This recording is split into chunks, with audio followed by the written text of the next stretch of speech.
Bismillah. Jadi kalau kita bahas tentang kurban, itu kan kurban itu berasal dari kata koroba. Jadi koroba itu artinya dekat, pendekatan. Jadi kalau kita pernah dengar istilahnya sahabat karib, lu punya nggak sih sahabat karib gitu? Sahabat karib lu siapa gitu? Kalau nggak, lu punya kariban nggak sih? Nah itu kan artinya kalau kita sering dengar di bahasa Indonesia, ternyata itu artinya Arab gitu. Lah artinya apa? Kurban itu dekat. Maka hakikat kurban itu kan selain daripada kita kurban, manusia bener kurban atau korban atau kurbanan terserah. Intinya sama pada hakikatnya adalah tujuan kita bisa mendekatkan diri kita kepada Allah Subhanahu wa taala. Tujuan daripada kurban itu adalah ketika kita bisa ingin mendekatkan diri kepada Allah Subhanahu wa taala. Sampai kemudian itu kan cara lain kita untuk bisa mendekatkan diri kepada Allah Subhanahu wa taala. Di antara pendekatan diri kita kepada Allah Subhanahu wa taala itu kan ada banyak tuh. Allah katakan dalam surah Al-Iqra itu di ayat 19-nya, Iqra bismi rabbikal ladzi khalaq, itu kan Allah mengatakan wasjud waqtarib begitu.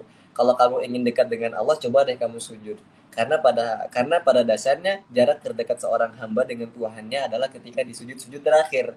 Makanya penting bagi kita itu ketika kita sholat, apalagi kalau bisa sholat tahajud, itu di sujud terakhirnya itu dilama-lamain. Karena jarak terdekat seorang hamba dengan Tuhannya adalah ketika di sujud terakhir. Begitu, itu yang pertama. Yang kedua, Allah katakan di surah Al-Kautsar, inna a'tainakal kautsar fasholli lirabbika wanhar. Kalau kamu itu pengen dekat dengan Allah, coba kamu fasolli, kamu sholat di situ. Kemudian apa wanhar? Anhar di situ apa? Menyembeli. Nah, maksudnya anhar di sini adalah berkurban. Begitu.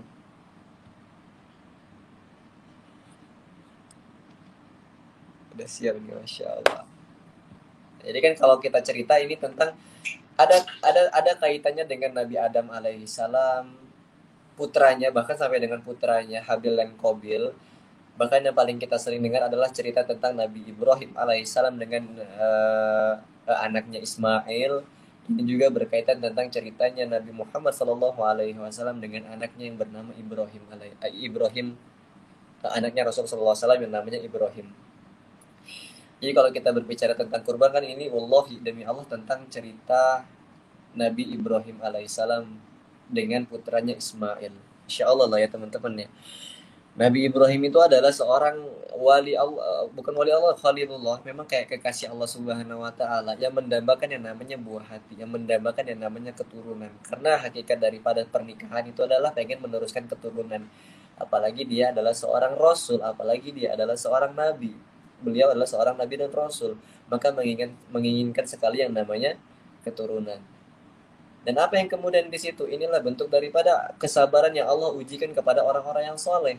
Allah menguji kesabaran kepada orang-orang soleh itu bertubi-tubi. Karena ini memang pelajaran bagi kita. Apa kesabaran yang pertama?